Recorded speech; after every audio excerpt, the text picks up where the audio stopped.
The BS Report is a free-flowing conversation that occasionally touches on mature subjects. First of all, This is the BS Report with Bill Simmons. it might be cool, I don't know. And if it's not, I don't care. The BS Report with Bill Simmons. Bill Simmons works for ESPN. He's also named the Sports Guy, and he writes a comical sports column. He must be a popular dude. The BS Report. It's got a real dirty sound, like a rusty steak knife cutting through a well-aged steak. Now. Here's Bill Simmons. Welcome to the BS Report, a hazy Monday here in Southern California. We are in the 7:10 a.m. ESPN studios in LA Live. Where? On Wednesday night at the Nokia Theater. The ESPYs, the 2011 ESPYs, will be happening, hosted by Seth Meyers, who's right here. What's happening? It's good. It's good to be in a studio. This is the most professional pod we've done so far. It's really professional. We've done phone and then in your home. Yeah. Now we're This at a radio. Yeah, we got cans. We got We're cans wearing on, cans, and we yeah. got like big puffy microphones. Last year you did the ESPYs, and it was like a smorgasbord of fun sports content. Like the decision had literally just happened. We got like first crack at the decision. World Cup. World Cup was going on. It was on ESPN. Everybody was watching it. Brett Favre was being creepy. No, he was creepy after. Oh, he was creepy. It was post-creepy. Yeah, creepy. He was creepy this calendar year. He was still kind of creepy, though. Well, he was doing the retired creepy. Well, yeah, but that... All right. So the cell phone hadn't happened He yet. longs for that creepiness. What else happened? Yeah, I mean, obviously, I think the year of LeBron was interesting to people. I think that was... And the NBA was a more interesting NBA season. You're saying going into this year? This year, yeah. Yeah. But you don't really have, like, the decision was just, like, and on a platter. Last year was Tiger as well. Oh, you still had the residue Tiger. Yeah, and that was that year's story. So this year you have, let's see, you have 2 lockouts. I have 2 lockouts. You have Tiger's not even fun to make fun of anymore because you just feel bad for him. You do. I feel like his life's been kind of ruined. Well, that's the thing is like Tiger, LeBron, and Favre are all in the news again, but they were also in the news last year. So it's a little like less fun than new people in the news. Plus you have a lot of people in the audience that you always have that dicey thing of, can I make fun of this person? They're sitting right there. Yeah, but I feel like you have to at least give it a shot. Right. I mean, that's kind of the... Not... I guess the line when it goes Norm Macdonald, John Elway, that's when it goes too far. That's what they give you that on DVD when you say you're going to host the ESPYs. Like, in case you're wondering where the line is. So let's talk about the White House dinner. Okay. Now, you were the big loser. Everyone won when Bin Laden got killed. Like, literally everybody, except for Seth Meyers. You lost. You were the one loser out of this whole thing. Because it happened the day after. Yeah. You do this White House dinner. You do great. You have a great, where do we go, 22 minutes? I think about 22, yeah. You have Donald Trump sitting there. Yeah. Just like a punching bag. It's fantastic. You just get to, one of the few people you can just mercilessly make fun of. Yeah. And the crowd's not going to be like, no, he's had enough. Right. No, stop. No it's oohing. Yeah. No, like, oh, this has gone too far. Yeah. Everybody but Donald Trump understands that Donald Trump is fair game. Right. It's one of the rarest things where only the guy who's fair game doesn't know he's fair game. Jeff Ross said at the Trump roast he actually had to tell Trump between commercials like how to react to the jokes because Trump would just... Well, I heard him say that on your podcast, and I saw Ross after, and I was like, it's crazy to me how fast he forgot that. Because the Correspondents' dinner was only a month later, and of course I couldn't see him in the audience, so I didn't know how he was reacting until afterwards. But the fact how quickly he forgot the lesson of like when somebody makes a joke about you, if you laugh, you win. He looked angry. He looked still. Yeah. Like that was... I've been saying he looked like the side. It looked like he was posing for the side of a coin. Yeah. Because it wasn't in C-SPAN style. You also get a shot you never see, which is a dead profile. Yeah. And that was just the only angle they had, a lockdown dead profile of him. So you had I thought that was pretty cool. I mean, just to host that dinner in general is pretty cool. Oh, it was great. And you have the whole thing, the president's right there. You obviously have to make fun of him. Yeah. You don't want to go too far. No. Unless it's a Colbert-Bush situation. Right. Then you kind of want to go too far. But you had that nice little balance there. It was fun. I mean, there was we had a joke about how he looks a lot older than when he got elected. And I was really excited about it. It was that thing of like, I really hope he goes with me on this. But of course, he's kind of the opposite of Trump in knowing I'm going to laugh really hard, and then it's like we shared that moment as opposed to it being like adversarial. I have to say, it was one of my favorite moments of his presidency because I thought he really sold the jokes. Yeah, he was. It was very Ed McMahon-esque. It was actually Phil Hartman as Ed McMahon. Yeah. And I think he was genuinely enjoying them, but I think he also was like, I'm going to sell Seth Meyers. He seems like a good dude. It was, and he has, you forget how great his, like, laugh is. Yeah. Because, like, he's got a good, like, closed eye laugh. Right, and then a little smoker cough in there, too. You might get the smoker cough. The best was I told one joke that, like, I knew wasn't going to work. I just thought it would go better about how the Heritage Foundation projected that joke would work. It was like a bailout. Yeah. And when the bailout doesn't work, which it didn't, and it was like literally the president was the only one. He went like, "Ha!" And it was like, wow, that's hard to isolate just the president on a joke. But even then was like a perfect. He was being a bro and helped me out. The funny thing was having to sit. I had basically had dinner with Michelle Obama because I was on the dais with her. And, you just, when you're on a dais, you have a person to your right and you have a person to your left. There's not a lot of options for her to who to talk to. You go left or right. Yeah. And it was just really funny because we were talking. She's this fascinating, super interesting, nice person. But at the same time, like, the comedian in me is like in my head, I'm like, I need to be thinking about my jokes right now. Right. But because you're getting ready to perform. And you're not, unlike any other show, you're not backstage. You're not sort of pacing and muttering and going over it. You're sort of like in this weird room where everyone's watching you eat. Yep. Which wouldn't be fun if you didn't have to perform in a few seconds. But yeah, it is like a little bit like a fishbowl. It's like you're a museum installation. Yeah. Michelle Obama, either the best or the second best looking first lady ever. Yeah, she's pretty striking in person. It's if you did the 60-14 bracket, I guess you can only do what? How many presidents have we had? 44? Yeah, 44. Yeah, so you do 30, 32 with some play-ins. Maybe give 10 bye weeks. Or 10 byes. I think it comes down to her and JackO. Yeah. And pretty clearly, I mean, those are like the two prohibitive powerhouse #1 seeds. Yeah. And then it comes down in preference. Although it's funny, we went on a White House tour and they have all the like oil paintings of the first ladies, and they all look really good in the oil paintings. Really? Like, they spruce them up. They do a really nice job. The White House tour is fun. The White House tour is excellent. It's amazing how the Oval Office looks exactly like how it looks in most of the movies and TV shows that we see. Like, they've just figured out how to recreate it perfectly. We went in on the tour. I had some guys with me, including Neil Brennan. Yeah. A really good friend of ours, and we went in and they were like giving us the tour, and there were apples on a dish, and he was like, "Can I have one of those apples?" And she was like, "Sure." And she said, actually, she goes, "You can't all have apples, but like 3 of you can." And he was eating the apple. And he looked at me, and goes like fewer. He's like eating an apple in the Oval Office, like walking on the moon. Yeah. Like, it's just a thing where you go, yeah, that was that time. I was surprised by how small it was and how, like, there's nooks and crannies, and it's like, yeah, take a right past this little tiny wall here, and you go that way. Yeah. And like, hey, there's the Oval Office. Low ceilings. Yeah. And also, like, from the Oval Office, you can see, like a kid's fort. Yeah. Where the kids play and stuff. Yeah. He can see, and you knew, like, there was that one part in the backyard where he sneaks off for the cigs. Right. Like, don't look that way. There's where no grass is growing. Yeah. something isn't like there's a drop there. Butt stomped in. Yeah. So you go in, you have the White House tour, and then who do you meet with who says, hey, we want to talk about what you're going to talk about in the speech? Like, who on the White House side? Nobody. No one saw any of my jokes. So when did you meet the Prez? The Prez, there was like a meeting beforehand where they had like, there was probably like 100, 150 like VIPs, for lack of a better term, that go into this room beforehand. And it's like a cocktail party, and then the president comes out with the first lady, and they just do like a picture line. And then, which I have told this story before, but I went with my girlfriend, and I like went in, and I was so like, it's that thing of like, you don't want to blow it when you meet the president.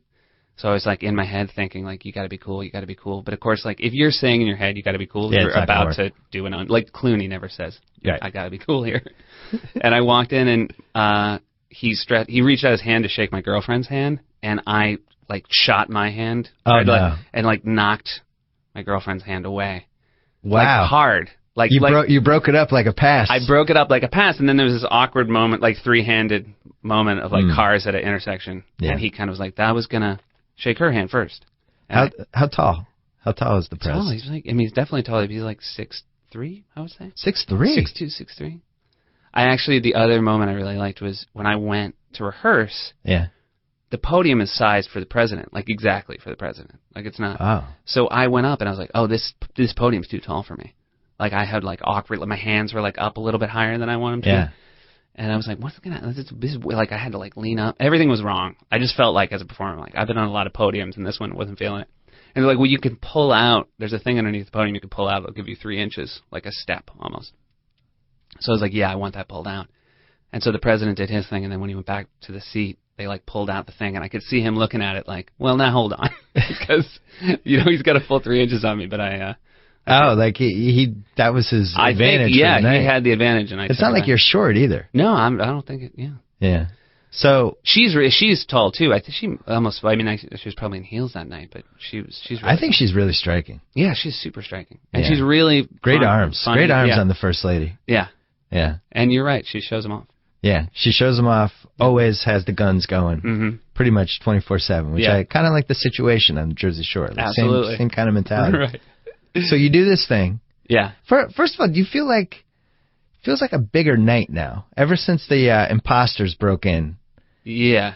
I don't think it wasn't a big night before, but now it feels like, oh, the White House dinners. Oh, I can't wait to watch the YouTube clips the next day. I don't think that was the case. Well, we didn't have YouTube 7 years ago. But. I think also, I think Colbert had a lot to do with it. I think Colbert was the one where you go, oh, something exceptional could happen. Yeah. And that was the one that I think made people, sort of the laymen, look and go, oh, this is a weird, really weird, interesting room where some things can happen and some can't. The Robert Smigel, who wrote for Conan when Conan did it, gave me the best piece of advice, which was, if you lose the president, you lose the room, because people, usually when you're performing, people are watching you, but if you're performing next to the president, they're going to watch the president watch you.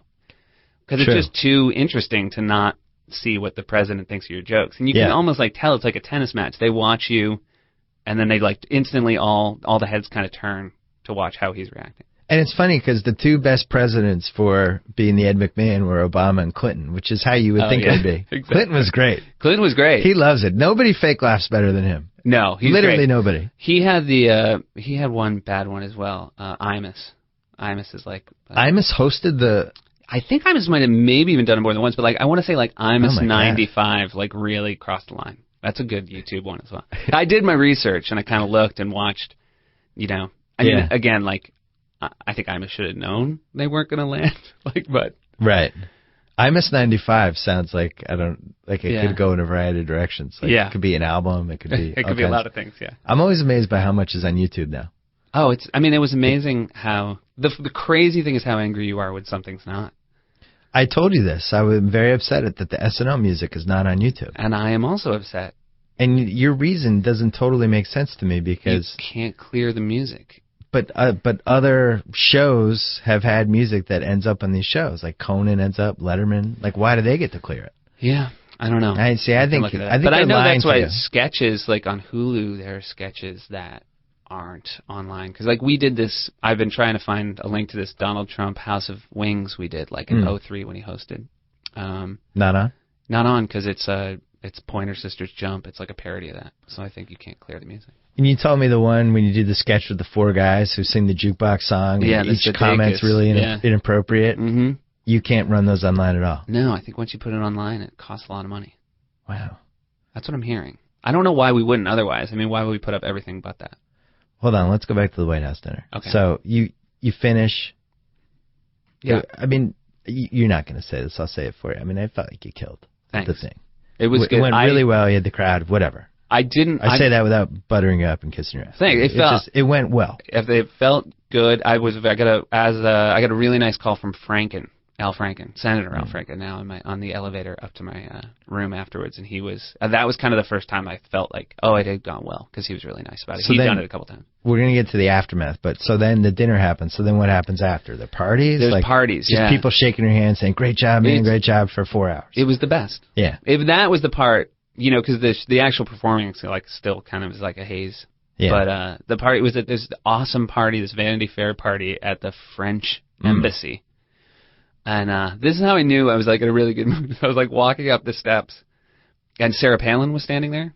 Oh. And you know her? I do know her. We've met once or twice. I've seen her a couple times. She did SNL, and then I ran into her one other thing. But she was how did it go? I missed it. And I was it went great. And then somebody was do you guys want to take a picture? And I was yes. And so that's how I knew I was on a high because in Vanity Fair, there was a picture of just me and Sarah Palin. So she missed the dinner but went to the party after. I gotta like her style. Couldn't you? That would have been an extra 2 minutes of jokes if she was there. I know. I should have said, I'm sorry, if you don't go to the dinner, we can't let you in the party. It's just a rule. No, but it's odd. So it's this beautiful building, and it's kind of like a weird like mix of every kind of people at the party. Like there's showbiz people, there's sports people, there's politicians, reporters. It was really fun. The Washington Elite. The Washington Elite. My parents were there. Dennis Miller was there. He's probably hosted that thing before. He right? has, yeah. And my dad is from Pittsburgh, and Dennis Miller's from Pittsburgh, and I saw Dennis, and I was like, if you don't mind, I'm going to bring my dad over, and we're going to make his night. He was you guys have that whole weird Weekend Update legacy thing. Yeah, and you guys are all bonded by the desk. And of anyone who's done it before me, Dennis has been the nicest. Like he's like actually given advice and stuff. So it's like good advice. Yeah. Yeah. So you go to sleep. You wake up the next morning. Yeah. The clips start going up on YouTube. Yeah. But it's Sunday. It's not a big internet day. Monday's going to be your big day. Absolutely. Everybody's going to be like, look, here's some clips. There you go. Look how funny this was. Yeah. Sunday night, I think Trump goes on CNN. He bitches about it, right? He's already bitching about me on Sunday, so I'm like, great. This is good. You'll get a nice little week out of it. Yeah. Do you have a show that week? Yeah, go back to work. Okay, so it'd be nice publicity for the show. Yeah. Trump takes some shots. You fire back. Yeah. And then we kill Osama bin Laden. Yeah. And that's it. You've been wiped off the map. The other thing was fell asleep super early because I was up all night. So I didn't know that. I woke up the next morning. And didn't even know. Didn't even know. Yeah. Found out something. That was it. You were wiped out. So they have to bring you back now, I think. Well, I don't know. You didn't even get a Monday out of it. You need to go back one time. Funny, I mentioned this to you earlier, but like this is like the ego of a performer. Yeah. Is like when you hear like they killed Osama bin Laden, like your first thought is like, oh, really? You couldn't wait one more day, like. And I had a reader who I was going to use this the next time I do a mailbag, but the reader said how when you watch those Obama clips now at the White House dinner, it's very Michael Corleone, Godfather 1, the christening, people are being executed, and he's just sitting there like pretending everything's all right, but deep down is kind of made me, I don't know, think a little differently of him. A little more devious than maybe we gave him credit for. Well, what I was thinking is, like, he was great when he did his material. Yeah. Like, he's great. And, like, when I have to, like, tell jokes, it's all I'm thinking about. Yeah. Like, it requires all my concentration. Yeah. And I've never had another thought when I'm performing, except for performing. And, like, you just realize, like, he's like a point guard who sees the whole floor. Yeah. And all I am is, like, a guy who just, the minute I get a ball, has to shoot it. Like, right. I can't think of, like, and it's just like, you go, wow, the amount of, like, not just multitasking, but like how you have to think to have a job like that. Yeah. So you'd go back? Maybe. I wouldn't go back next year. I got to clear the palate. We brought up Palin before. All the politics stuff is starting to heat up. Yeah. And you guys don't have a show. That kind of sucks. Yeah, but it's okay. I kind of like think the summer before an election season is good because it lets everybody learn who these people are. Yeah. It's hard because, like, even at the end of last year, like, I feel like at some point we're gonna, like, people are gonna really like the stuff we do with Michelle Bachmann, but they she has to kind of be a little more national than she is now, and I think by September she will be. She's kind of tailor-made for the show. Yeah, she really is. Pretty quirky. She a lot of quirks. Maybe even quirkier than Palin, you could argue. Yeah, I think, like, Palin, the difference is just Palin went from nobody knew her to, like, all of a sudden a vice presidential nominee. Like, Palin's rise was more meteoric, but that's really the only difference. I think, like, personality. The Tina Fey part helped, though. Oh, so much. It helped her. Yeah. Helped Palin become more recognizable because all of a sudden she had somebody who could impersonate her perfectly. Yeah, and, like, Lauren always tells that story. Like, America cast that. The minute Sarah Palin, like, was picked, everybody's like, oh, Tina Fey. Yeah. So are you looking at these candidates thinking, like, ooh, that guy could be good for this guy? Like, are you mix and matching in your head? Yeah, we've done a lot of we did some casting with, the last time Tina came, we did a debate scene, so we, like, cast people like Romney and Gingrich and Bachmann's cast. Who did Romney? I can't remember. Sudeikis. That's right. Which is a good one for him.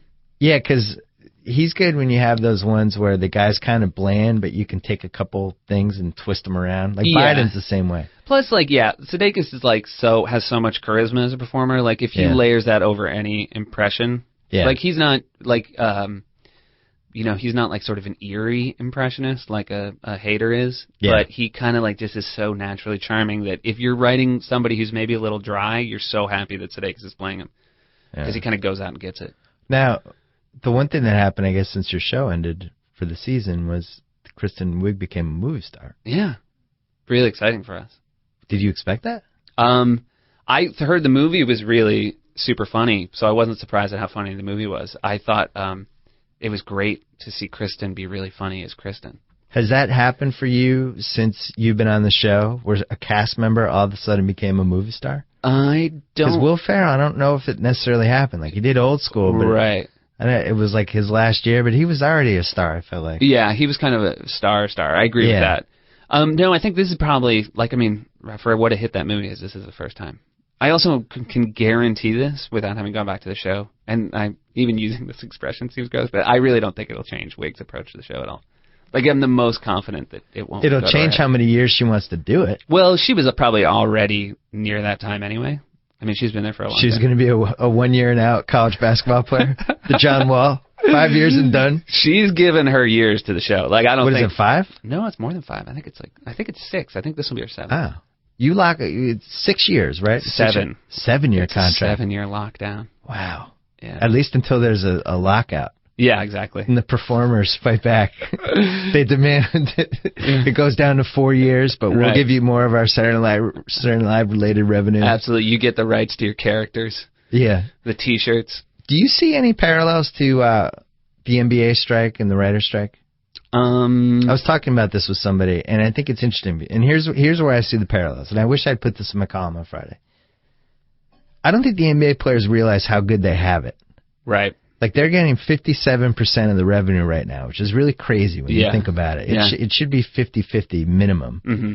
And the guaranteed contracts, they come back to 4 years, that's fine. Like, that should pretty much do it. And yet they're, like, really resolute. No, we're going to go play in Europe. We're going to do all this stuff. And part of me wonders if the owner's like, all right, we're going to lock this out. We're going to blow up the system, that it's never going to be the same. Right. And I know this is tough for you because you're a visible writer, but it does seem like the writer's strike blew up a system that was pretty favorable to writers. Yeah. And now I think if you asked most writers, they would go back to that 07 system. Yeah. Is that fair? I mean, I think it was the same thing in that it wasn't... I mean, I think the system was inherently a little damaged at that time anyway. Before, that something was going to change the system just to make it more sustainable for the networks and stuff. I will say that, the biggest difference is, I do think that internet world and, putting stuff online and what the internet meant, it did seem like the networks were being very disingenuous, and I stand by this, which is I agree. When you can't say we don't know how much money is going to be in this we don't know what the revenue stream is yet. Yeah. But if they're already selling ads, if they're already, they do know what the revenue stream is. They don't know where it's going to go. Right. And if you could have locked in a percentage of, this is what, again, whatever. It seemed like the fair thing to do was just to go short. Let's do this for 2 years, and then we'll regroup in 2 years when we see where this goes. Yeah. Because now we've seen where it goes. Right. And it's not very lucrative. Right. The iTunes is lucrative. Yeah. And that's really it. Yeah. I don't think, I saw Hulu Plus had 850,000 subscribers or something, but I think a lot of those are people that can just subscribe for 2 weeks and then they're out. Yeah. So I don't know if they're yearly subscribers, but I don't know. I'm still not sold that people want to pay money to watch stuff on the internet. Well, the problem with any model where you launch it for free and then you try to get people to pay for it is impossible. It just seems like an impossible model. I mean, we did that with Grantland. Our whole goal was to try to figure out how to make people not pay for it. Right. And then it's like, all right, how do you figure that out? And we figured out, or we thought we figured out, we get sponsors up front. Mm-hmm. And we try to do a couple integrations with TV, things like that. But the whole goal was to not make people pay, because I just think there's too many choices online that you don't have to pay for. Yeah. That if you're making people pay, it's tough. It's super tough. I mean, for me, this idea of networks taking some of the carriage fees from cable companies, that makes sense. Because, what people always forget is everybody stopped paying for television with the advent of DVRs. Yeah. The deal was you had to watch commercials and you would get everything for free. Obviously, pay cable is different. But, when people say oh, I hate commercials, it's like saying my least favorite part of the grocery store is the checkout. Nobody, right. No, we know you hate them. This is what we're exchanging. Yeah. So I do have sympathy for, the network model, which is all of a sudden people have found a way around the one way you could make money. So it seems to me that people should have to pay for. Eventually, you're going to have to pay for content providers. Yeah, I do wish that they would flip things around a little bit, and I feel like the NBA is the same way, and that's why I wrote that column on Friday. Yeah. Because you can think outside the box. It's okay. You can come up with ideas, and maybe they're not the right ideas, but like you look at like commercials. If you watch something online, the commercials are 30 seconds. Yeah. Those could be 8. We could tell the people who make commercials, hey guys, can you make 8-second commercials? And I don't mind sitting through an 8-second commercial, but if I'm clicking on a link, yeah, and I see the countdown from 30 to 0 and it's 29, 20, I'm like, I'm not going to sit here for 30 seconds and watch a commercial. Well, there's where I have sympathy for anyone who's trying to, I mean, our attention span, it should not be unreasonable to watch, if you watch an episode of, Parks and Rec on Hulu, that's not unreasonable that you should watch 2 minutes of commercials. But it is true, when 30 seconds comes up, you're like, oh my goodness. Like, I don't have this kind of time. We won't make 8-second commercials. And I even think you could argue on TV, commercials should be 20 seconds instead of 30 seconds because our attention spans aren't the same. In 1975, you could sit through a 30-second commercial and you didn't think any of it. Yeah. Now it's like, I don't know. I listened to just an interview with Bob Elliott, Chris Elliott's dad, and Elliott's grandfather. He was on NPR just talking about even comedy, like how when he listens or watches comedy now, he thinks like no one would have stuck around for any of our bits. Right. Like, we used to do these long 9-minute radio bits, and like the idea of anyone sticking around for the payoff now, and I feel like it's the same thing with Newhart was the all-timer. Like, Newhart's career doesn't happen now. It was like 15 minutes to get to one joke. Yeah, and it was great. Well, what happens now, like, say SNL, Lauren comes to you and he says, I'm not going to try a Lauren. I almost tried a Lauren impersonation. Yeah. I'm not going to do it. He says, hey, look, we figured out in Weekend Update we can do a sponsored integration. Right. And we're going to make $10 million for the show this year. When you do Weekend Update halfway through, you're going to read, tie in this ad with, we're going to use one of the cast members, and it's going to be a minute, and then you go back to your jokes. Right. You feel like the show's been compromised? I think Lorne would feel that way. Yeah. I mean, with that said, like, I think, he's reasonable, and I think when we did a few things a couple of years ago with, like, Bud Light Wheat, something like that. I feel like or Budweiser would present the musical guest. There would be, but it would be like a frame around the end shot. Yeah. Because that seems like that's something Kimmel's made a lot of money from. Yeah. And now it seems like the other shows are kind of figuring it out. SportsCenter's been doing it. Yeah.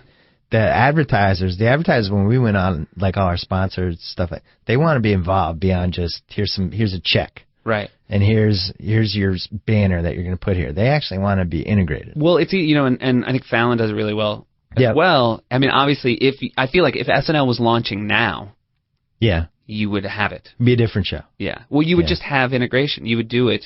The hardest thing again is just change. Like I feel like in a good way, like nobody says like Fallon or Kimmel or even Colbert when he does it, like no one says they're selling out when they do it. The thing is, if you've never done it and all of a sudden you start doing it, that's when people say you're selling out, which is unfair. But I do feel like it's a way. Here's what I would do if Lauren said you can change 3 things about SNL. Ready? Yeah. The opening title sequence, it's like 3 minutes long. That's fair. That's fair. Can't we just rattle off the names and start the show? Absolutely. You don't like when I look in the camera and smile? I like them for the first episode because then it's like, oh, that guy's on. Hey, that guy's back. Yep.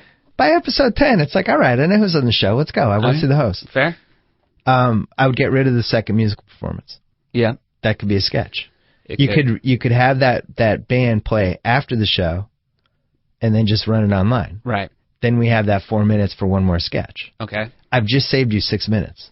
You've saved me 6 minutes. That's great. That's 6 minutes. That's the jukebox sketch. Mm-hmm. And then that's like a fake commercial, whatever. Right. Or maybe another winner. When you don't like the next 6 minutes that we cut from the show, when you're upset with that, I want to remind you that you could have been watching a title sequence. I've been thinking about cutting ways to cut minutes lately because basketball is the same thing. Yeah. Basketball could easily cut 20 minutes out of it. I mean, baseball is the one that could be 40 minutes shorter. God forbid anybody just stepped in the batter's box and swung. But basketball, they got these timeouts at the beginning of the second and fourth quarter at the 10-minute mark. Yeah. But they could just move to halftime. I never feel like halftime's long enough anyway. Right. I go to get my hot dog or my drink or whatever, and I'm waiting in line for 20 minutes. Mm-hmm. And then the game's already started by the time I get back. Take those things. There's an extra 6 minutes. And then free throw shooting. if you watch a friend of mine was pointing this out because they showed like a 1964 finals game. If you got fouled, you went to the free throw line, you shot the free throws, and that was it. It was 12 seconds. Right. Now it's like 2 minutes. It's an ordeal. I got fouled. I got to adjust my knee brace. Baseball's the same way. We watch like Euclid and these guys, and they take forever. Just swing the bat. Yeah. So I don't know. I think in general we need to start speeding things up. Okay, so that's 6 minutes. And what's your other one? That's 2, right? You have a third thing. This is a big one. Okay. Sometimes they'll cut out when the host is saying goodbye. Because you ran long. Yeah. And it's like you can't really. I really like seeing the host like say goodbye to everybody because it lets me know if everybody in the cast like them or not. Okay, so that's a fascinating 4 minutes. That's though. I need to watch that. Okay, I will say that Lauren loves defending the integrity of that. But like when it's late in the show, like often that's where you're choosing between. Oh no, is it a piece or is it that? I'm saying put it online. I'm fine with cutting away because you ran out of time. I need the good night should be a thing because I like to see because you'll have the 3 times a year when you can just kind of tell everybody it was like, all right, it's good. We're getting rid of this guy. Thank God. I have done some back row work where I've got my heels against the drum kit. Yeah. You can see it because I don't know why I enjoy this, but the closer the cast is to whoever the host is, I feel like that means they like them. Oh, yeah. And if they're way back and it's just them and the band. Right. Like the most famous, I'm writing about this for the YouTube Hall of Fame this week, but, there was a show where Martin Lawrence hosted with the Crash Test Dummies. Yeah. Martin Lawrence was banned from the show because he had an inappropriate monologue. But when he says goodbye at the end of the night, it's just him and the Crash Test Dummies. You can't see anybody else behind them. Wow. He's like, good night. Everybody else is like, I'm not touching these guys. Have you seen the repeat of that, what they do with his monologue? Because his monologue... I think they just cut it out, right? I've seen it where Jim Downey records a voiceover, like sort of apologize. So you just see the video where he just sort of apologizes for it. And it's a really long... Because, Downey is... he's the guy, and for people who don't know, he's one of our oldest writers. Been there the longest. He's the guy who gives the speech in Billy Madison. He plays the... If you'd been on the air for the Casey Anthony thing, what do you think? Is that a weekly sketch? Or I don't think so. I have to admit... It's a little dicey because she did kill a 2-year-old baby. I will say this. I didn't know anything about that case. You know why? Why? Because you're a man. Yeah. This was a man who doesn't, at the time, wasn't living. This was the OJ trial for women. Yeah. And I didn't realize how long it had been going on. I just didn't know anything about it. Yeah. Any female I followed on Twitter went crazy when that verdict was announced. Same thing. Like, I was more aware of it because of that than anything else. And then my wife, who was just out on it completely, wasn't following it, and one of our neighbors was explaining it to her this weekend after the fact, and she got retroactively furious. Well, I will say read about it. That's happened to me. It's like people go, and then she would go, and you're like, every detail is really awful. Yeah. Like she would party, and she lied. She took people to Disneyland, and then partying kills women. What? Yeah. She partied? She must have killed her. Right. Yeah. It was... So you would have done 1, maybe. I think 1. Yeah. But it would have been, I think, somewhat tricky. Maybe you do the Lifetime TV movie with Jennifer Love Hewitt playing her. Right. Which would have brought really 2 forces of nature together. Jennifer Love Hewitt, the most hated actress by women, and then Casey Anthony, the most hated killer by women. And Lifetime movies, always fun to parody. And Lifetime movies, always fun good. To parody, yeah. Chris Connolly, did you hear he was saying he has a Lifetime game where they just look on the guide? I like he was saying he plays with his kids. And I want to point out, it's not a good game for kids. It's a good name for Chris Connolly's kids.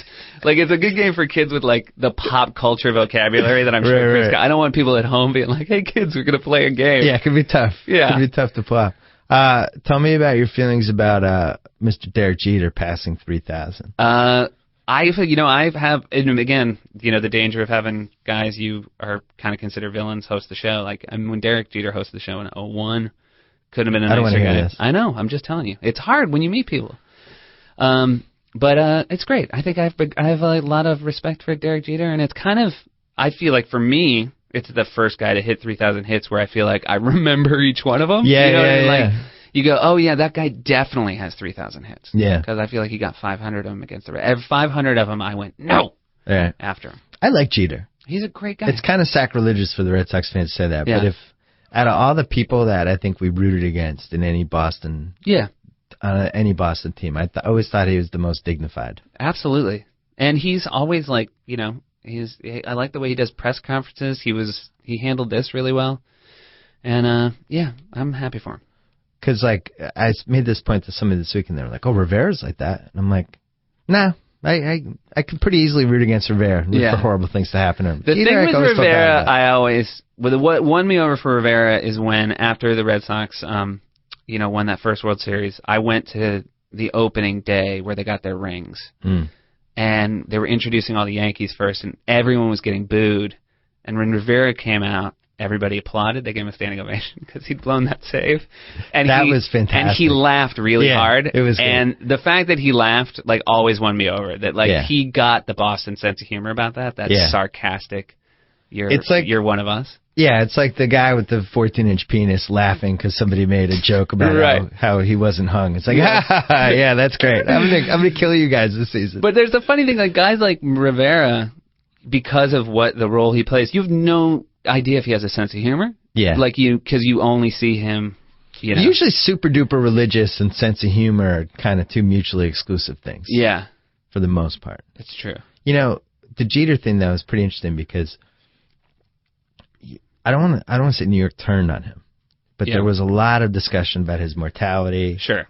Was he being selfish? Yeah. Should he move down in the order? Picking him apart a tiny bit more than maybe you should pick someone apart who was the best guy or one of the best guys on 4 World Series teams for everything he meant and the way he carried himself.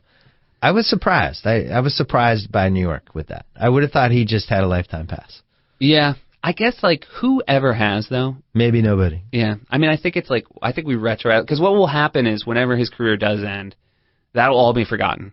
They'll just slide back to and he'll be the new Joe DiMaggio. Yeah, and they'll just talk about him all the time, and people will kind of forget those 2 years, I think. I have a friend who, a huge Knicks fan, who thinks the biggest mistake the Knicks made last year was not having Jeter be involved in the pitch to LeBron. Yeah. And that instead of having all these basketball guys and all that stuff, I don't remember if I've said this on the podcast before or not. Have you heard this one? Which was? This whole thing, this riff. I can't remember. I don't think I have. I don't think I have. I do remember you talking about how Donnie Walsh in the wheelchair. That also killed him. But you used to have Jeter, and Jeter just talks to LeBron. Nobody else says anything, and he just talks to LeBron for 20 minutes about what it's like to play in New York, what it's like to own New York, the doors that open up for you, what it's like to walk on the streets and be the guy who are like, hey, thank you, et cetera, et cetera. Yeah. I think that would have been the best move they could have made. I think New York does also hold you to a classier standard. Right. So it's good for your career too, because if you're a star in New York, you kind of are, because it's Madison Avenue. You become you just learn to get smooth out those rough edges. Yeah. It's too bad. It's too bad we can't press the reset button on that whole thing. I know. You think LeBron will be at the ESPYs? I do not. You don't think he'll be there? No. I don't. I will say, you very rarely have teams from in my 2 or 3 years being involved with the ESPYs, from the championship game loser there. I know this. And it makes sense because you're just gonna it's gonna be watching the guys that beat you win again. A lot of clips. So you've had. We'll get Nowitzki, right? Yeah, I think Nowitzki's coming. Excited for Nowitzki. I'm excited too. Yeah. So he might fall in the pool. We could see somebody fall in the pool late night. Yeah, that's right. We got a pool. There's a pool. The Mavs seem like there might be a little party. Party-ish. Look, there's a good I have to say it's a pretty good eclectic championship team. I feel Packers, like the Mavs. You got the Mavs, Packers. They have some Rodgers and some interesting guys there. Who are the other ones? You won't have a baseball team. Well, we have the Giants actually. Are the Bruins coming? I think maybe just Tim Thomas. Oh. Yeah. One of them's underaged. Really? Sagan. Because there was a big thing back home with they really partied hard with the Cup. As they should. And the 21-year-old Marchand, and I think Sagan's 19. There was pictures of them online partying and all that. And apparently Marchand partied so. My dad told me this, so it might not be true, but he felt like it was true. Marchand partied so hard that Zdeno Chara, the captain of the team, sent him back to Canada. Wow. He was like, we need you to leave. This is bad. But anyway. So, ESPYs, 9 o'clock. Yeah. Wednesday night. Live. Excited. Live's good. I'm glad it's live. I heard, better energy. Yeah, you and Connolly talking. I do hope it would be good. Some good acceptance speeches would be good. Yeah, it's tough. The athletes is just tough. Yeah. It's not because, when you have actresses in the Emmys or the Oscars, you're always going to have those moments like the Melissa Leo moment. Well, because it's an approximation of what they already do. Yeah. You know what I mean? if you're an actress, you're already like going to do that sort of thing. Right. So it's a perfect skill set for them. Yeah. This is true. It's different. Yeah. And plus you're not shocked that you won the ESPY, Right. There's no, oh my God, because you basically already won. You already celebrated your amazing won moment. the thing that matters more to you than the ESPY. Right. But the ESPYs is like more an excuse to you go and you have fun and all that stuff. Right. It's a thing before a party. Yeah. All right. So 9 o'clock Wednesday, ESPN. You have to go. Seth Meyers. Thank you. Thanks. All right. I have Dave Jacoby, the reality czar. He grabbed Seth Meyers' can. He's in the office all the time, actually. All the time. Writing a reality TV scorecard for us for Grantland. Every week. We're going to call JackO right now because Jeter hit his 3,000th hit, and we owe JackO the respect he deserves. Yeah. Complex Litigation, this is John. Johnny. Hey. Congratulations. Thanks, buddy. Was it emotional? Did you cry? What's Did you well up? Did you well up? A little misty. You got misty? Yeah, a little bit, sure. Not what? Not like what? Not sobbing or weeping, but sure, a little misty. I turned to it just in time. I forgot that I didn't really forget that it was on, but I was doing other things, and then I saw on Twitter, I follow the Yankees on Twitter, and it was like an hour before, and it said he had gotten hit number 2999. So I'm like, oh, that's right. So I turned on the game. I turned it on. It was 3-2, and he was at the plate. I saw the next pitch hit out. It couldn't have been better timing. How'd you feel about the Michael Kay call? I think that your tweet about it was spot on. The answer was there was no difference between his call and a 3-hour orgasm. I have Dave Jacoby is wearing the cans right now, so he's pseudo co-hosting. I dragged him in. He doesn't want to be here. Joe Mead is producing back in Bristol. Oh, wow. Jacoby's in our office now. Hello, sir. How are you? How you doing? We just had Seth Meyers. You're following Seth Meyers. Oh, awesome. Excellent. So we're going into the All-Star break. A-Rod could have played hurt. Could have fought through it for the whole year and instead decided that he needs a month to recover. How'd you feel about this? Well, it's good. I think it's good, actually, because I'd rather get the month out of the way now than have it break down in September or October. All right. And he probably should have the surgery before Dr. Anthony Galea is sentenced. Let's talk about that. I'm kidding. So, joke. Dr. Anthony Galea, when you get accused of something and you're in a court, you have the right to either plead not guilty or guilty. That's true. You have really nothing to lose at all by pleading not guilty. Nothing. Wait a second. Is this the Alan Dershowitz podcast? What just happened? I'm sorry. I'm just kidding, yes. So he pleads guilty. He says, you know what? I don't even want a trial. Right. Just sentence me. I'm good. You don't have to bring in any evidence. We don't need any witnesses. Right. Just give me the sentence you need to give me, and let's forget this whole thing ever happened. I thought that was pretty interesting. Well, I mean, a lot of people do that, though, because what happens is the prosecution gives you a better deal. They'll say you can get 3 years probation right now, or you can pay a lawyer a lot of money and go to trial, and then if you're ultimately convicted, you're going to do jail time. JackO, I don't want to hear facts. This is complex litigation. Yeah, I don't want to hear facts, and I don't want to hear complex litigation. All I know is this guy didn't want a trial. Yeah, well, I don't know what the plea deal was, but I mean, they always offer a better plea deal because the government doesn't want to spend the money of a prosecution for HGH either. I mean, it's not like he's Casey Anthony, Wow, speak for yourself. I mean, we should be more concerned about David Ortiz on Friday night with his reaction. It's a little aggressive, Johnny, and a little strange. Jacoby, you'll back me in this. Ortiz got provoked. They threw at him 3 times. Then the bench is cleared. He didn't come out. And then the 4th time, he flies out, and the guy's yelling at him and gesturing at him. I'm not concerned about his behavior. I'm concerned about his fighting style. Yeah, we talked about that. It's just like those punches. I don't know what those. He's trying to go for like a Tyson uppercut thing. All of a sudden, he's got alligator arms. It was just really. It really made me think about him and his future as Red Sox. It was the most promising fight that turned into the worst fight because they actually attacked each other like 2 sumo wrestlers. Yeah, they had their arms at the sides and they like bumped chests, and then it was like. Greg's right hand actually seemed like that could have done some damage had it connected. And then Ortiz had that weird, stiff... Threw a punch from below his belt. It was weird. But, I don't know if you noticed, JackO, but the home plate umpire ran out to break it up. And then I think he saw the size of both guys and was like, all right, guys, you better settle this. Why don't you hash this out? He wasn't part of that. I watched that whole inning, and you could feel the fight coming because I think Buck Showalter, by the way. Yeah. Enough with this guy. Who is this? I don't care if he worked for ESPN. Like, it was clear that he went into that series with this crappy team, and he was in the locker with them. He's like, no matter what happens in this series, we're not going to get pushed around. Right. They're going to remember us. They're going to remember us. They're going to remember the Baltimore Orioles. And I was like, all right, settle down. No reason to throw at Ortiz. But yesterday I thought it was going to turn into a fight, too. Yeah. Never totally degenerated, but... Then the umps, everybody got thrown out of that game, right? The managers, the pitchers. I didn't see any of it, but I read the recap. Yeah, your team never fights. You root for Team Pacifist. I know. Unfortunately, the last big fight they had was when they had Darryl Strawberry and Armando Benitez through at Tino Martinez, which was legendary. I mean, that was a great one. But they've been calm ever since then, and that was kind of like their Ron Artest melee, I think. One of the many reasons.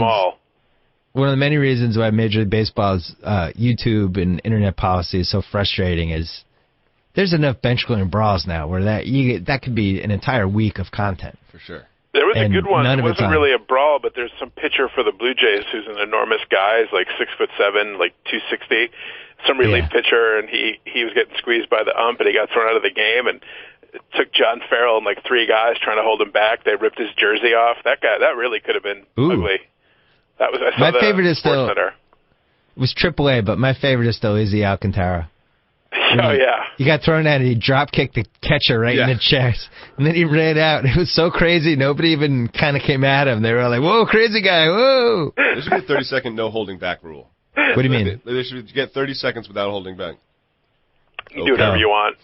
Yeah, Jacoby, move up. There should be 30 seconds of no holding back rule. I think you should get 30-second clock. Just to go at each other, and then we break it up. Oh, like we were talking about yesterday in our scenario about bar fights, where you just kind of let everybody go for 30 seconds. Like hockey, let it get to the ground. That's hockey. You sound much better now that you're talking into the mic. Well, Joe Mead had to come in and yell at you. I like being yelled at by Joe Mead. JackO. Yeah. Let's go back to Jeter for a second. Sure. The season kind of started to feel a little bit tragic in a sense, and everybody's tired. Should he move down? Is he washed up? Right. He's not an all-star.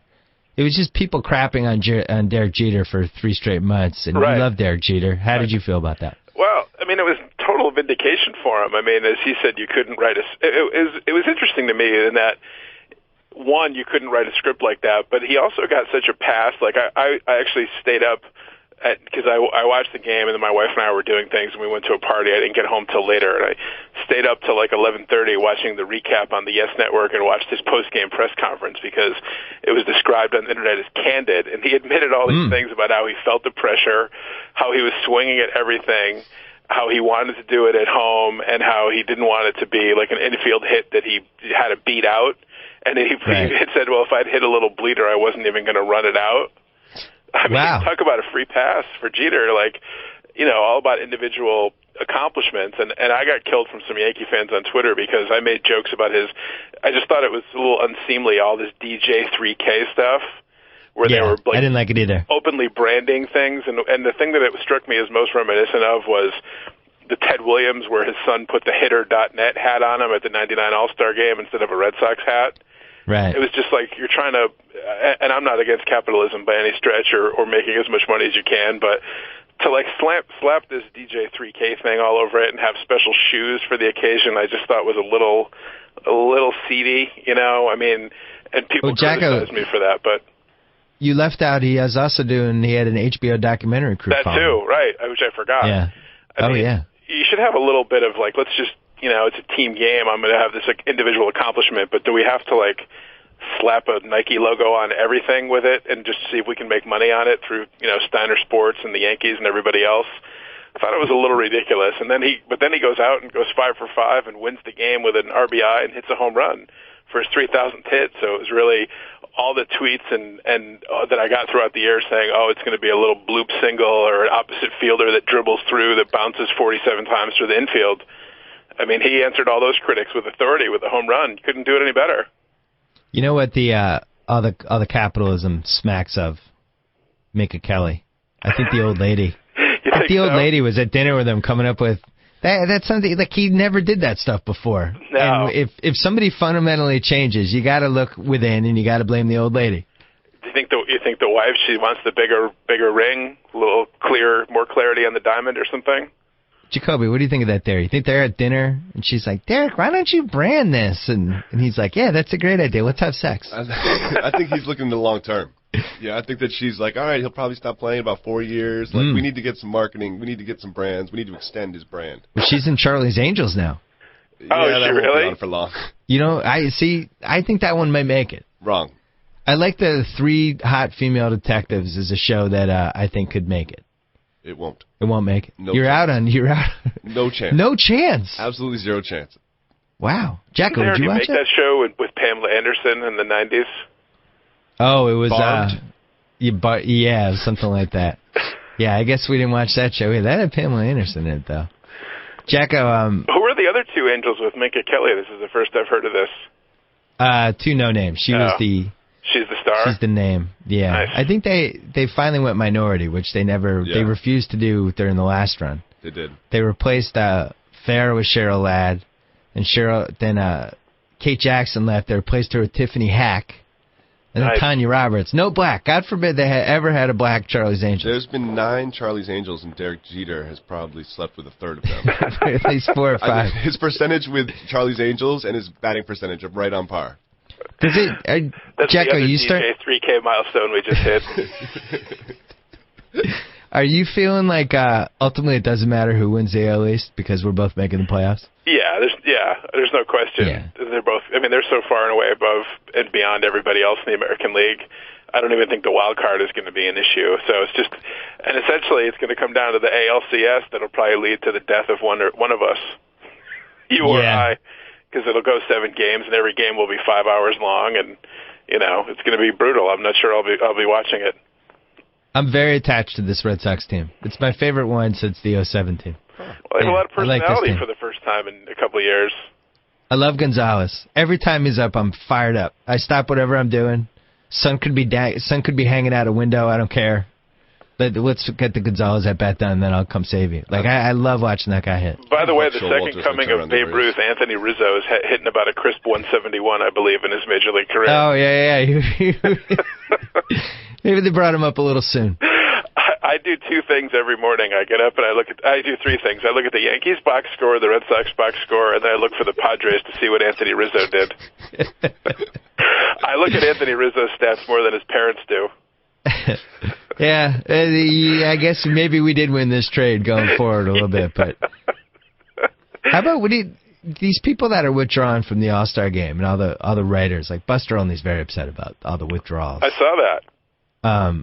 And it seems like part of it might have to do with the Arizona thing. Because you have to fly out to Arizona? Like maybe a little.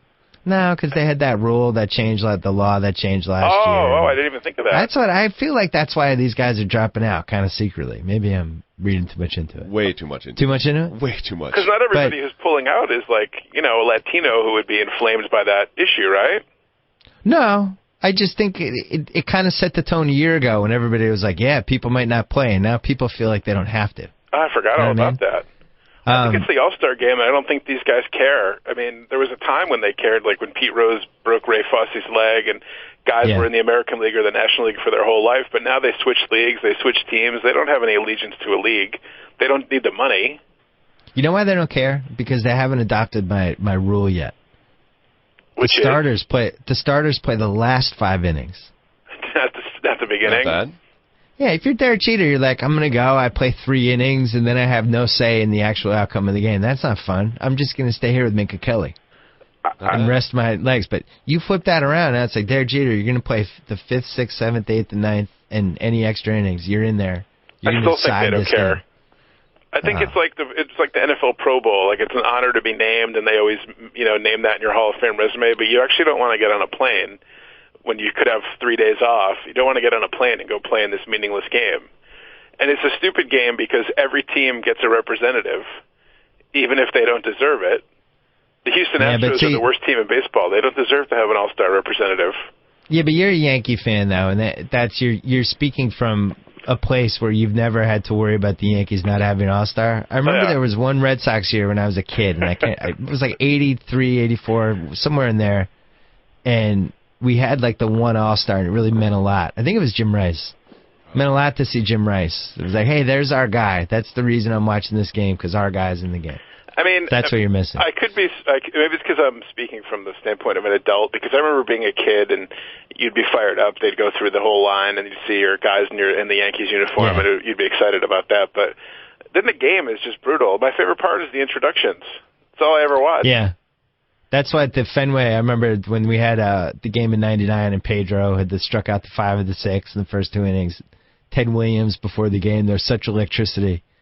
And by the 4th inning, it was just gone. Yeah. It's a bad event. It's a bad event to go to. And there's the constant substitutions, and it's hard to root for a league. I'm rooting for the American League. Like, I'm not going to root for Kevin Youkilis to play well. Right, that's true. I'm going to root for his ankle. In or out on the home run derby? No, it's brutal. It's like the slam dunk contest. They need to do something to liven it up. It's just so boring, time after time. What about having John Lackey pitch? Was when McGuire was hitting them onto the highway, and we later learned that was enlivened for other reasons. Yeah. Let me pitch something to you, JackO. All right.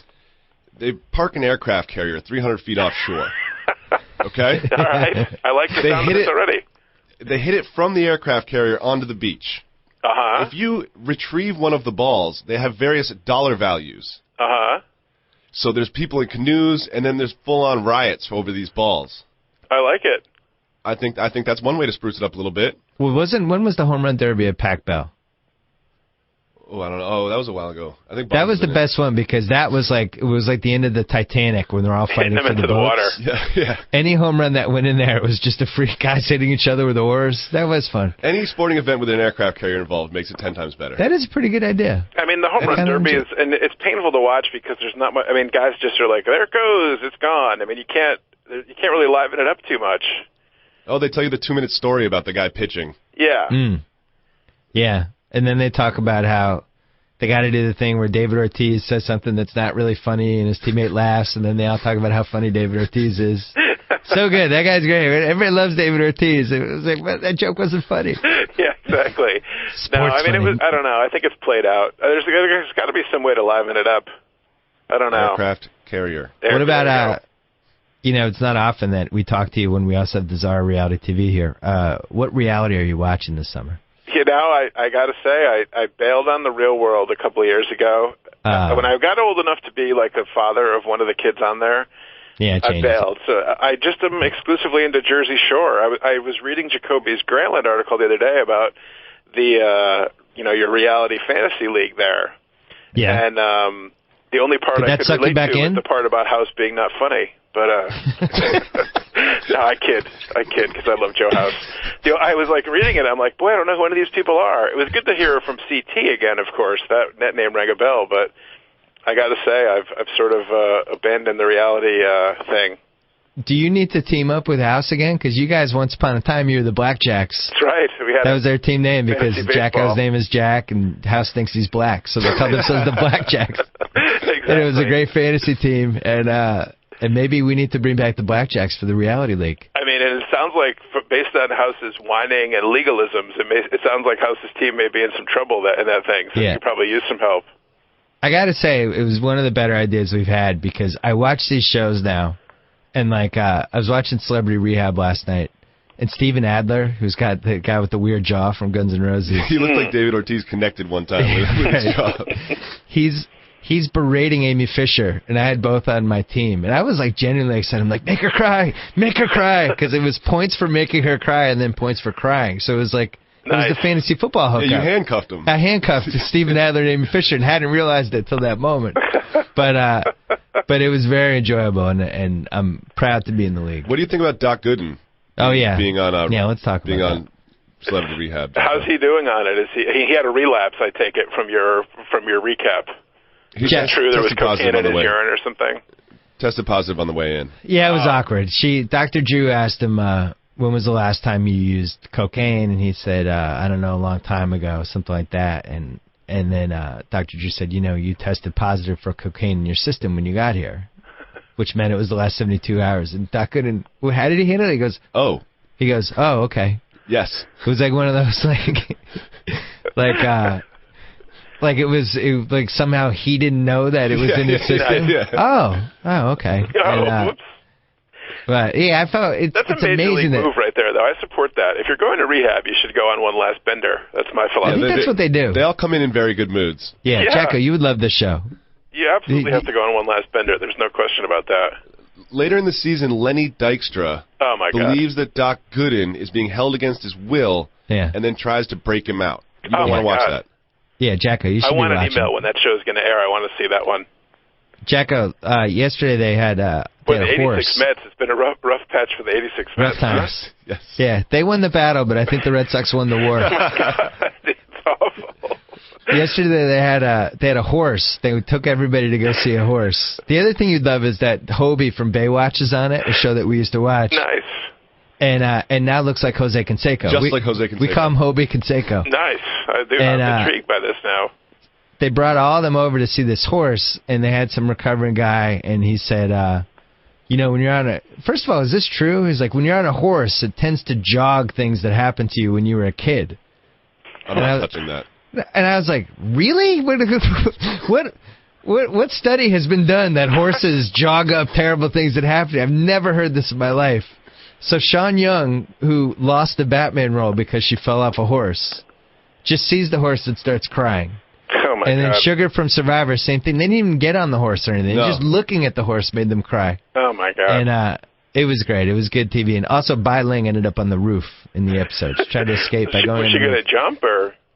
We don't know. She's crazy. There's no explanation for Bai Ling's behavior. Batshit crazy. Yeah, absolutely nuts. So this is a show you need to watch, Johnny. What happens if you're a jockey?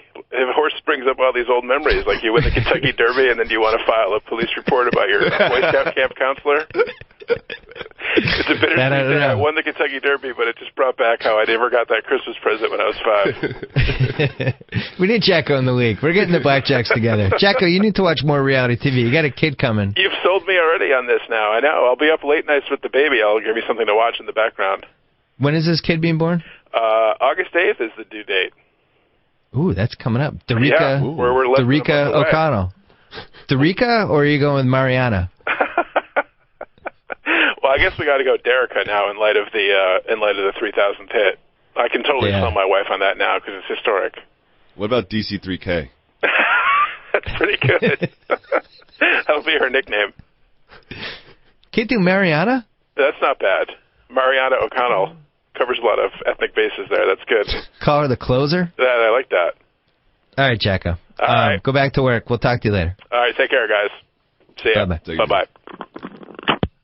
Jacoby, we should talk about, just very quickly, and then we'll end the podcast, because we're already over an hour. The Reality TV League, which I'm very excited about, and I think we've stumbled on something. We realize that these shows are coming in, and we don't really have an end date for this league. Shockingly, we weren't really prepared to actually execute this. We forgot about the part there that actually had to end somewhat at the same time. Yes, we started it, but we don't know how to finish it. Right. So what we're going to do is we're going to stagger. You're going to be supplemental drafts. Right. So Jake Hang might get some points. All right. I'm always against rewarding people for being incompetent, and nobody is more incompetent than Jake Hang has been in this fantasy league. But I'm fine with that if that's what the Czar wants to do. That's what's going to happen. So we have Jersey Shore coming up, August 4th, and then what else? Basketball Wives LA. I'm very excited about Basketball Wives LA. Yeah, that's a show. Oh yeah. Who are the wives? Oh, I think Doug Christie's wife is involved. Jackie. Ooh. High first rounder. Yeah. Why can't we go auction format? I would like to. I don't think we have the technical infrastructure. What else do we have? There's one more, right? The Bachelor Pad. Bachelor Pad's coming up, and then we got Survivor coming up. So conceivably, we could go all the way through to the end of December, and that's usually when everything ends, right? This is going to be the 2011 Gertful. So we should maybe talk about adding an expansion team or two. Yes, we should. We should talk about that. Well, I'll call a meeting. I'll send you an Outlook invite. Are we kicking Connor out of the league or not? I'd like to. I think he's been really negligent, and everybody made a pact that they were going to write stuff each week and all that stuff. And Connor was like, "I'm too good for this. I'm busier than you guys," and that's the attitude I get from him. I don't think you have an objective perspective on this. I think you're still upset about Evelyn Lozada pickup. Well, the Sugar one was worse. He stole Sugar too. Yeah. Sugar was crying. She sat down with Dr. Drew, and Dr. Drew wasn't even like, how long have you been music? She just started crying. The handshake made her cry. It's very unclear what she's addicted to. Well, it's almost like they could have gone backwards. It seems like, what aren't you addicted to? Heroin? Yeah. You're not addicted to heroin, right? Everything else? Have you tried bath salts?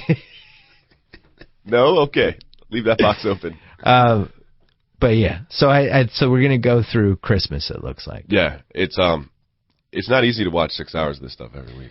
When are we going to incorporate ESPN.com to get them to build an actual league where other people can play and keep score? I think that's where we're headed. 2012. We'll launch. You think so? Yeah, let's make it a priority. So then anybody could draft a team, and we're keeping track of the points, and it shows up like fantasy football. Somewhere there's an engineer that's really smart and went to college, and this project is going to end up on his desk, and he's going to quit immediately.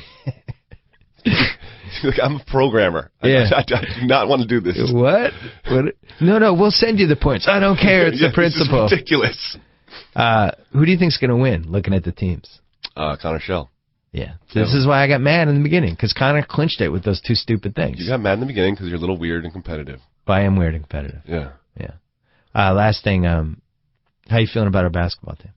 I feel really good about our basketball team. I've quietly made a comeback, which not getting a lot of coverage right now, frankly. From the ESPN channels. I feel like it would have been a bigger deal. My comeback to the hard top. You put up some numbers. You put up some big numbers. Not bad for 41. No, and also you were being covered by a little person. No, that was only one game. I had a little person. That was a little person. Only one game. That was a little person. I didn't post up the little person. I didn't feel good about that. I think it was Chewy from the Chelsea Handler show. That was teeing you up. People see the graying hair and they're just like, oh, I'll cover that guy. I won't have to work this game. It's good cover for me. Yeah. You should put on 20 pounds. Yeah. I was thinking like that would be a good move for like NBA players too. Just dye their hair prematurely gray. And it's like, oh, I got him. Now I don't have to guard that guy. Manu Ginobili really doesn't have a bald spot. Oh, you think he shaves that in? Plucks it. It's nice to come back, and I have no doubt that I'm going to blow out my knee one of these times. But it's been a fun run. Yeah, look forward to you showing up in the office in a wheelchair. Thank you. Joe Mead, I think that's going to be it for today. We will come back on the BS Report later in the week. It's a little hectic here because we have the ESPYs coming up, and literally every boss I have is in town. So we might not be able to record a podcast until Thursday. But really, there's not a lot to talk about. There's 2 lockouts. There's the All-Star break. There's no hockey. Women's World Cup, maybe? Oh, Women's World Cup you talk about. Is that a podcast, though? Yes. It was a great game. I cried. 2 tears. My Twitter followers continue to not understand when I reverse jinx, which I actually think is kind of funny at this point. You think I'm only reverse jinxing people playing America, Boston teams, and the Yankees, and people just don't catch on. But I thought that was, when you talk about like a Hail Mary, that goal, like just, you get a minute left. It has to be a perfect cross. It's lefty. She's kicking it like 40 yards. It has to sail just over the goalkeeper's hand and the defender's head, and then hit her teammate in the head and the header. Clearly their last possession with the ball. It was the equivalent of what? It was a 50-yard Hail Mary in football. It was Doug Flutie Hail Mary weird. Immaculate reception. Yeah, it was on the level of the Doug Flutie, I feel like. Yeah. But they still had to win is the only problem, because they could have lost the game with the penalty kicks. Yeah, I was screaming at the television. I like the Women's World Cup. I do too. But I think, as we talked over the weekend, I like anything where there's countries, and I don't really care what they're competing against. I like seeing the flags, and I like hearing the anthems, and I like all that stuff. If there is a United States debate team, I would like to know where they're performing. Right. I'll show up with my face painted. Yeah. Anything with countries we're in on. Absolutely. Yeah. Women's World Cup's good. I wish they did it every 3 years, though. Why? Because why do I have to wait 4 years to see this again? It makes it better. They have plenty of tournaments in between. You just don't care. Well, I don't. I definitely don't. Yeah. It's not that much fun to watch women play soccer, but it is when the stakes are high. Yes. Yeah. I was saying this to you earlier. It really falls apart for the women's soccer with the goalies, that you can just kick it over a goalie's head and they can't hit it. That's where it gets dicey for women's soccer. It's like, they can't quite catch up. The goalies are like David Ortiz. They can't get their hands above their shoulders. Might have to lower the goals like maybe a foot. It's tough. Yeah. It's fun to watch, though. Marta. Yes. Wow. That was impressive. She had a very impressive performance. Really, really good. Almost feels like she could at least play with the guys, and it wouldn't be a total disaster. Absolutely. I have a theory that you can hide on a soccer field. Yeah, you can. I think you can hide. Any sport where you can lose one of your players for the rest of the game and still win, you could probably take some chances. Yeah. Oh, I hurt my leg. I'm just going to go over here and sit down on the sideline for 5 minutes. Imagine that happened in the NBA or baseball. Oh, we don't have a right fielder. Why? Because he's eating popcorn on the sideline. Well, that's what I was thinking with Martha. Like, if you're the MLS and, it's 11 on each team, you could have her on the team and she could play maybe like a half. Sure. Something like that. What else could you do that would get more attention than that if you're the MLS? She'll get one goal and it'll be a big deal. Yeah. She'll get one. She'll catch a nice little goal. She comes in, every female in the stands is now totally in on her, rooting for her. Whole thing. I think even the guys are kind of rooting for something maybe to happen. ESPN, I was so excited about soccer. ESPN tricked me into watching the MLS game of the week. That was after the Women's Portland, World Cup. Seattle. Yeah, that was awesome. Yeah. I want to go to Portland and watch a game. Yeah, they're doing it right. They've got an awesome logo. Yeah. There's these big flags. Yeah. They've got an axe for a logo. It's good. I'm in on that. It's good. And, that's where we need to start thinking about having all of our qualifiers in Portland and Seattle. For sure. Like, that what happened with the Copa Americana was a disgrace. It was a road game for us in Los Angeles. Like, they need to put much harder for people to get to Portland, I think. Yes. In general. It's just in the Pacific Northwest, hard to get there, not really near anything. You going to Anchorage next year? Anchorage would be interesting. That'd be an interesting move. Hawaii, I think, would be interesting, but yeah. I'm going to a Portland Timbers game, and I'm bringing a chainsaw. We need a real live chainsaw. Well, I like that that's a rivalry now, because that used to be an awesome basketball rivalry. Yeah. And now they've had to transfer it to soccer until Seattle gets a team again, which hopefully will happen. But anyway, Joe Meade, was that enough soccer talk for Jacqueline Purdy? That was great. I should also promote, actually, if you're listeners out there looking for something to listen to while the BS Report is off until Thursday, we have a great Women's World Cup podcast called Off the Ball, hosted by a friend of the pod, Michael Davies. Yes. With Roger Bennett, and it's a good time. You should hang out with those guys for half an hour if you've got the chance over the next couple of days. Joe Meade, nice synergy on Great that one. promo there. Good job. Like the promo. Almost like you read that off the cuff. Yeah, is your review coming up or something? Beautiful. All right, that's it for the BS Report. We'll see you later in the week. So I get to sign off. Whoa! Thank you for downloading the BS Report with Bill Simmons. Too much fun. Check out more podcasts at the iTunes Music Store or at Pod Center at ESPNradio.com. Peace out.